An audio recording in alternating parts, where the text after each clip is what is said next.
Live from Atlanta, Georgia, it's the Zach Ballinger Show, where we help you find your direction through passion and purpose. My name is Zach Ballinger. I'm your host. Thank you guys so much for joining us. Two ways you can join the show. We are streaming live via YouTube. If you have any questions for me and my guests, pop them into the comment section. We'll make sure to get to them. Always before any show, Zach at ZachBallinger.com. Email those over. We'll get them to our guests. Without further ado, John, thanks for joining the show. Hey, thank you so much for having me, Zach. I certainly appreciate it. Just a pleasure to be on. Yeah, we appreciate you coming on to the Career Library and sharing about your career. I think it's a very interesting career. So you're a private investigator. Kind of tell us about that. Well, yeah, I've been an investigator almost my entire adult life. I started out as a police officer and then found that nights, weekends, and holidays didn't really suit me too well.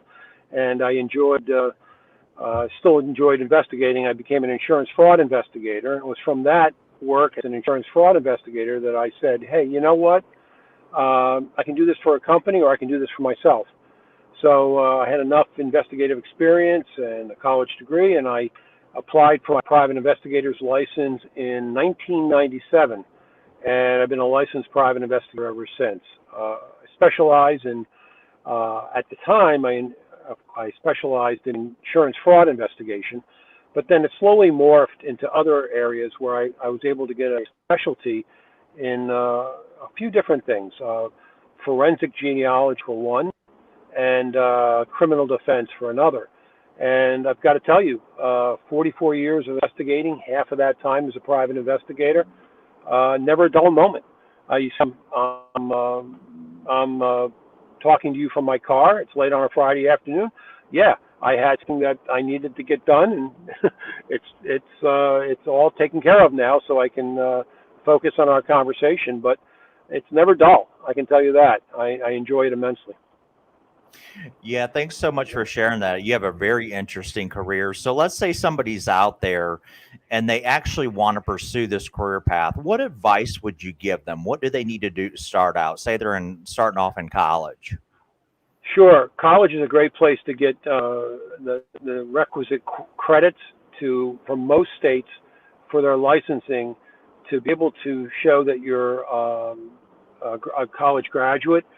It removes a requirement in some cases for a year off of the experience level. So, like in my case, Connecticut, it was 5 years of experience or 4 years with a college degree.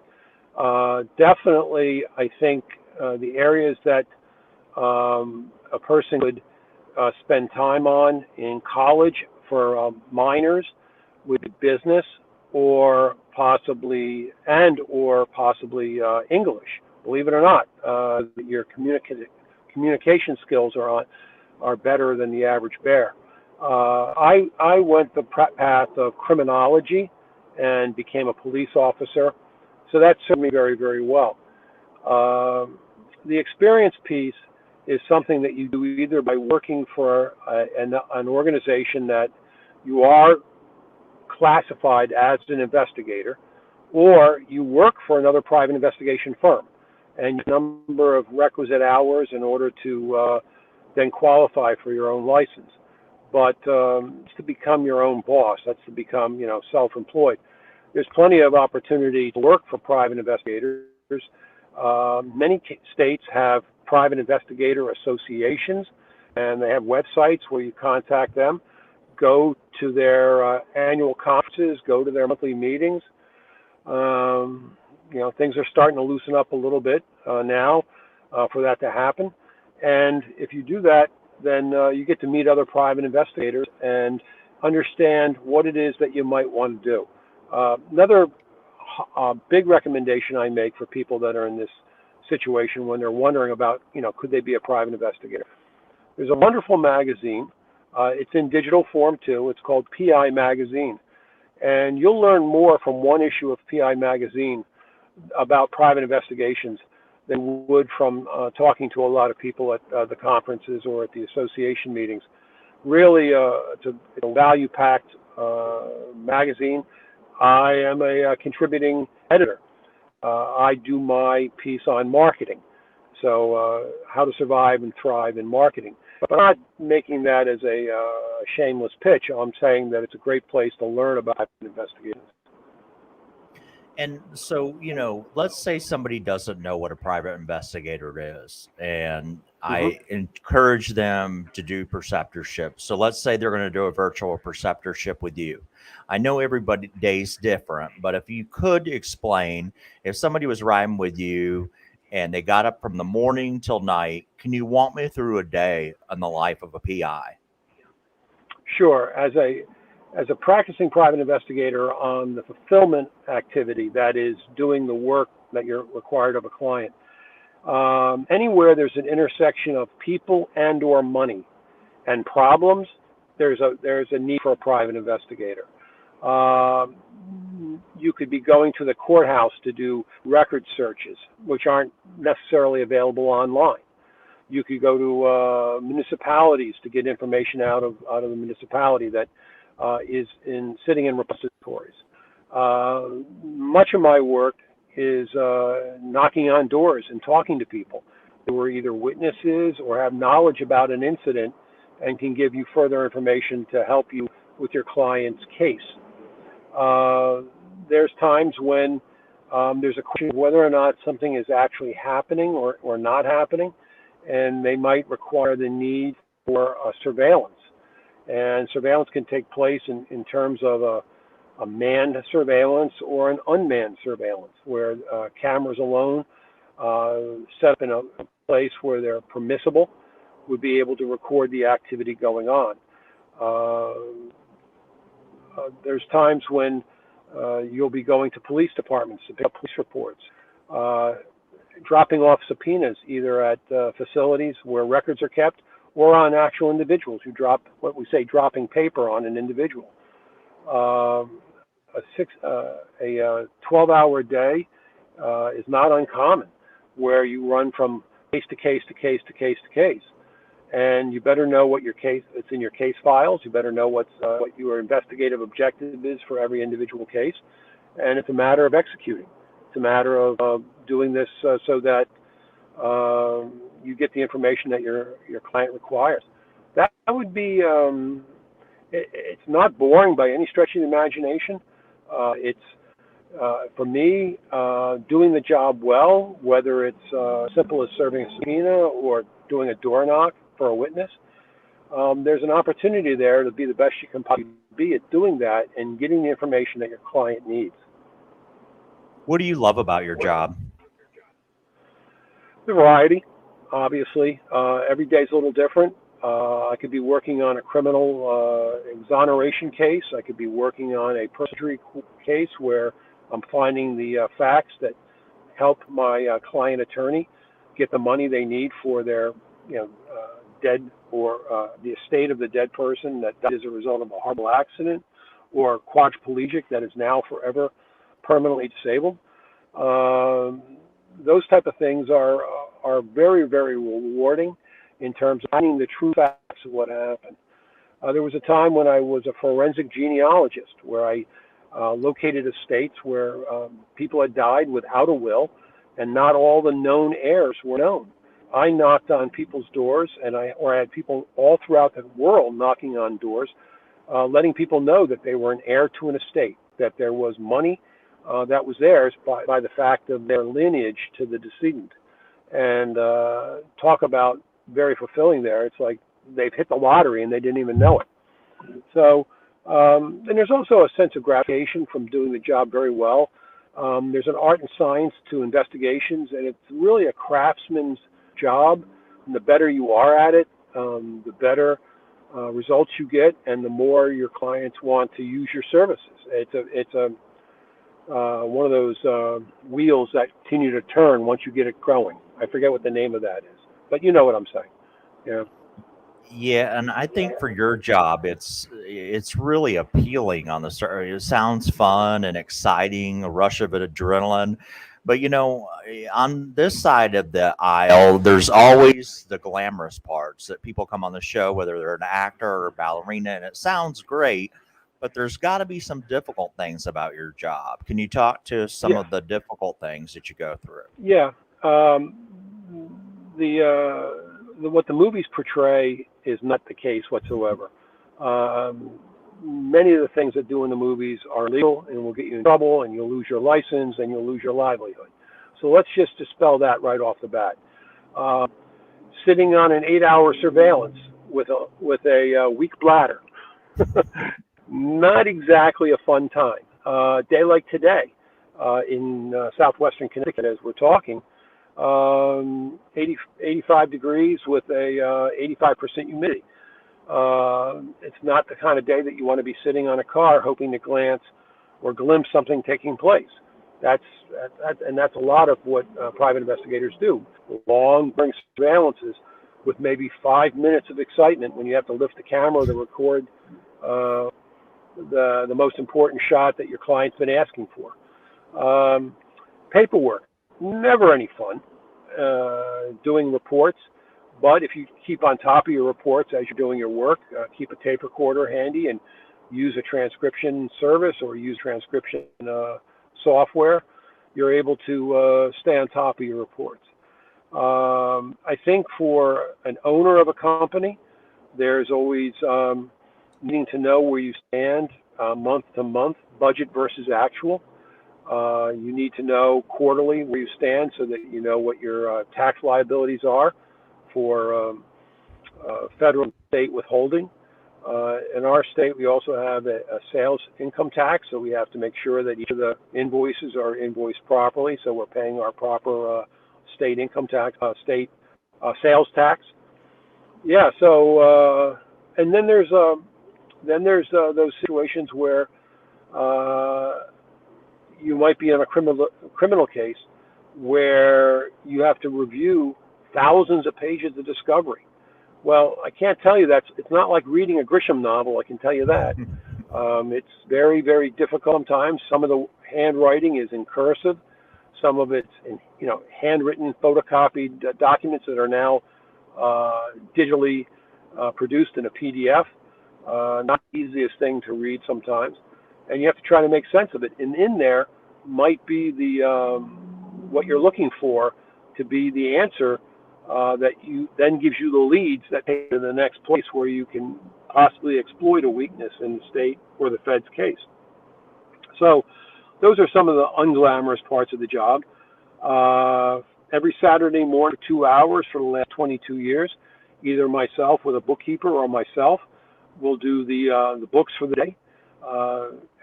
Entering the invoices, paying the bills, taking care of accounts payable, all that glamorous stuff, right, of running a business. And I do that in QuickBooks. But once it's done by 10 o'clock, 10:30 in the morning, I'm able to get through the rest of my day. But I wouldn't do that during the week because, well, it takes away from investigative time. It takes away from marketing time. So some people might not say that marketing is any fun. But if you do it right, you're giving a service, you're letting a prospect know about a valuable service that they could use and that you can help meet their needs. And if you look at it that way, instead of being a Sammy or a scammy salesman, and you're actually helping someone else, the marketing can be a little bit more positive than the way it might be portrayed to the more sexier parts of our work. I know there's a lot of great investigators who just say, give me the work, let me work, and don't bother me with all that salesman stuff. And I'm more than happy to, provided that they do so at a rate that is okay for me and that for which I can get a commission for it. So I'm more than happy to subcontract if I need to. You did such a thorough job of walking us through some of the, negative things that in your role, everybody has things that they don't like or, tedious things. And you did a great job walking us through. I think Hollywood does a good job of showing the action of private investigators, and we just see it in that glimpse. So thanks for kind of shedding a light behind the scenes. When you were growing up, was there a career that you always dreamed of being when you were like, let's say third, fourth, fifth grade? Oh, yeah, I was going to be a baseball player. I was going to be a professional baseball player. I was left-handed, so I could play either catcher, the outfield, or space. And I wasn't much of a pitcher. So, and I wish I could pitch, but that dream was my dream until I guess my junior year in high school, when I started facing pitchers that could begin to shave, and these guys could throw fast balls faster than anything I'd ever seen, and curve balls faster than anything I'd ever seen. And I said, maybe I ought to think about a uniform change. And at the time, I was working at a gas station, and it was a gas station where my local police department came to get their tips. And these guys would tell me their stories about what they were working on. And oh my God, if that radio squawked and all of a sudden the call came over the radio and they peeled out, I was hooked. I came home that day and I told my father, I said, my dreams of being a professional baseball player are over. I want to become a police officer. I want to go to college and study criminology. And that became my dream. But in essence, what I really wanted to do later on was become an investigator, to learn how to investigate, more than just wearing the uniform and responding to calls like I just described, more of being the detective. And that's what served me for 44 years. Yeah, thanks for sharing that. Kind of building upon your answer on that. What kind of skills, I think you named them. You have to have the ability to problem solve, good analytical skills, good organizational skills. But let's say somebody's evaluating this type of career. You have to have some type of tangible skills to be in your position, because you have to be able to comprehend a lot of reading, like you said. What kind of Right. skills does somebody need before they would enter this career that you could advise? And maybe they're going to call them soft skills or people skills, and there's nothing soft or about them. I pride myself on being able to establish rapport, to be able to talk to people, to be able to meet them in a place where they're at, remove barriers from our discussion, so it allows them to go into their memories and recall incidences, and then overcome their reticence to talk to me about those cases. Those are I think one of the most important skills, people skills, being a private investigator, because you need people to help you at the record desk. You need people to help you at DMV. You need people to help you at the police department. You knock on a door and you won't talk to a witness. You need their cooperation to do so. Sure, being savvy with the computer these days, knowing how to do open source intelligence, how to undertake database searches, yeah, those are important. I mean, I'm not going to minimize the microchips, but I can tell you that the shoe leather of the job is just as important. And if I were to tell you the most important skill was that I learned, and the one that I believe I have the biggest specialty or almost expertise is, and that's in investigative interviewing. And that's knowing how to talk to people in order to learn what they have. And that is a skill that you can learn. That is trainable. Believe it or not, you find that in the sociology department. You find it in sales.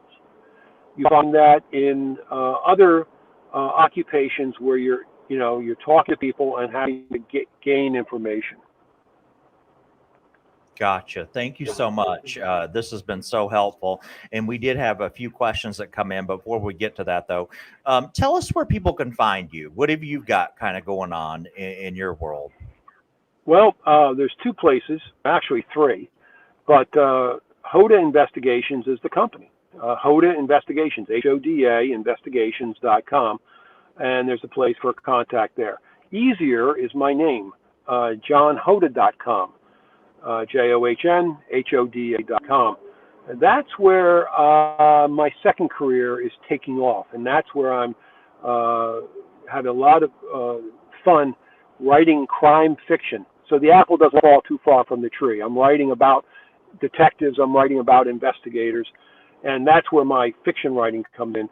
But I also am the PIcoach.com, and that's where I offer my services to other private investigators, not about the field craft or about being a better interviewer, but about the business. How to set up your website, how it should look, what's your SEO, how to go about doing your CRM, what kind of CRM you should use, customer relationship management software, how to go about scripting phone calls for prospects, those type of things. Like I said, lots of guys and gals are great investigators, can solve a homicide, but have trouble figuring out their checkbook. I help that side of I help with the business side of the business, and I've written several books there for people that on my on Amazon at my John A. Hoda Author Central. All my books are there, and then I'm also a podcaster. I podcast my favorite detective stories, where I talk to crime fiction writers about their fictional detectives, and I ask them about how they came to be, how those detectives came to be, what the stories are, and I just so love them because always for 4 years I had a good crime novel on my bedstand or on my coffee table. So I podcast out of my favorite detective stories, and that can be found on most of the podcatchers, just like that, my favorite detective stories. So yeah, I'm a little bit of, not all over the place. I'm focused on investigations. I'm focused on on the evenings and weekends on writing my crime fiction, and I schedule time during the week to be a coach for a private investigator. So I'm a busy guy, and I'm just enjoying every bit of it, quite frankly. A good juicy case to work is just as important as a good juicy case to write about on a fictional.